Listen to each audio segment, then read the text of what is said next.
Hey there, this is Erica from Ever Educating, and this channel is teaching tips, tools, ideas, and resources for new college instructors. So that's you. Go ahead and click subscribe below.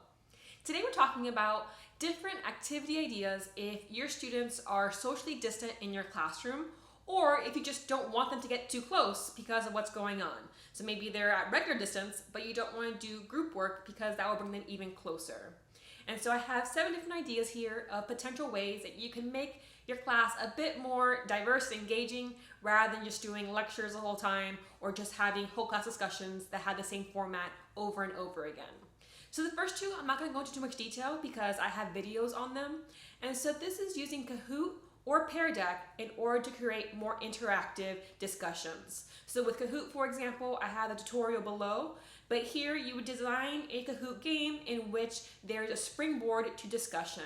So you can have students vote on which topic they want to cover first in their answers. A, B, C, and D would be different answers. And majority wins. So you talk about the one that was chosen the most first, and maybe then the second one, and so on. And so you can use this to kind of get almost a poll of what students are most interested in discussing rather than just assuming that kind of knowledge. And then with Pear Deck, you can do anonymous responses. So you can do short answer responses from students that are anonymous. And so in this way, you can ask questions, hey, maybe define this, give me an example of that, what are your thoughts on this? And students can type in their answers really quickly, and you can use that to springboard a discussion as well. So it's not just short answer, there is multiple choice questions as well, or numerical ones. And again, I have a tutorial, so you can watch that.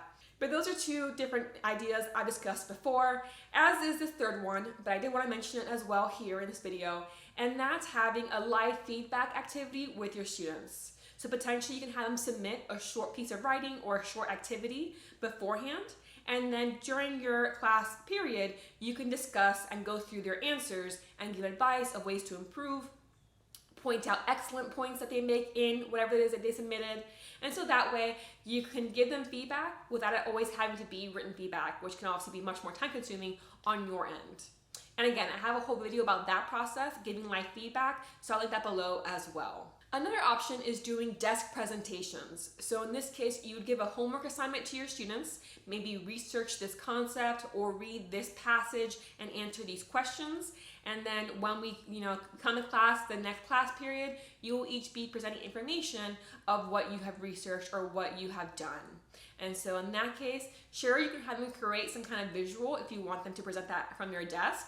But if not, it can just literally be, hey, you're going to be in charge, you 3, of this topic, and you 4 are going to be in charge of this topic, and you 7 are going to be doing this thing. And then when they come to class, you can have, okay, we're going to discuss this topic first. Jane, what's your top point about this topic? Justin, you have the same topic. Is your top point the same, or is it different, right? And so you can have that element of having them prep for discussion and then have them present some kind of information to the class. So that way it's not always you speaking, but in this case, it's them speaking up about what they have learned. In a similar vein, you can do a think share instead, so rather than a think pair share.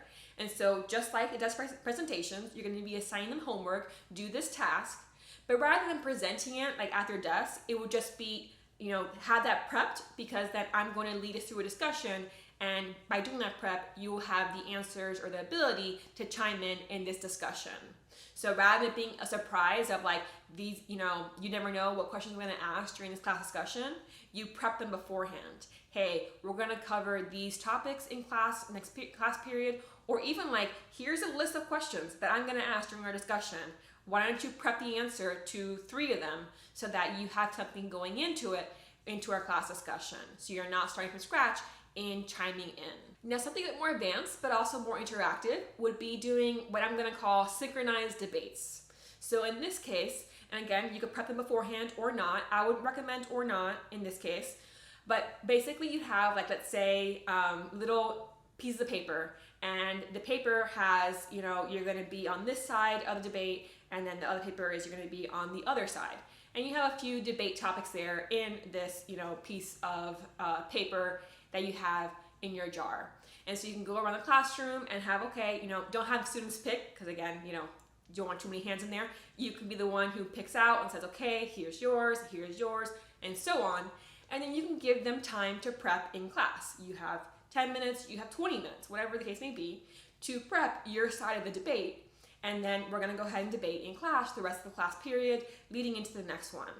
And so in this case, you're having like, okay, maybe John and Sarah are the ones who have, this side and the other side of the debate, and they're, not next to each other. They're on opposite sides of the room, for example, or a few seats down.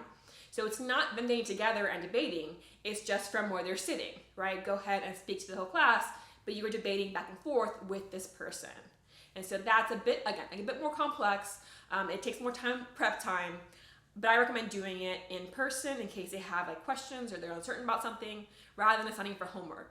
Though of course, if you want it to be a more in-depth debate, maybe assigning it for homework is the better bet. And then potentially a quieter activity, and one that does require tech in the classroom, would be having students do a Google Doc collaboration. So you can have either just one huge Google Doc, or you can have separate ones for each cluster of students. But basically here, you assign students to be part of a group, and they are collaborating on a Google Doc. Of course, you can also let students pick each other's groups, but there's pros and cons to this. But in here, you'd have students go ahead and open up this Google Doc link. It's open, everybody who can access it can edit it, and you're gonna be answering these prompts. So this group is gonna be answering this prompt, this group's answering prompt B, this group's answering prompt C, and so on. And so though they're not talking aloud, you can have, depending on how in-depth your prompt is, potentially, if they're groups of 3, you might have prompt A is this, do these 3 elements to answer prompt A. So in that case, you can say, okay, well, you 3 can chat in the Google Doc and see, okay, well, who wants to call dibs on what element of that prompt? And then you can obviously answer those elements, help each other out. You can add more details with each other. So it's basically a group chat that's happening in class, via the Google Doc. And then obviously once you finish that, you can go ahead and have students present the information that they created together, or it might just be something you have them submit, and it's something that you grade or you get feedback on, in written form after the fact, right? It can be a silent class while they do that if you prefer that approach to it. But I always think it's good to have it's the precursor to a larger discussion. Though of course you might have well, I'm gonna have you do it throughout the whole class period, give you plenty of time. I'm gonna read it on my own, for my own homework. And in the next class period, I'll be prompting discussion based off what I see in your responses. And so that can be a way of elongating it into a 2-class period activity.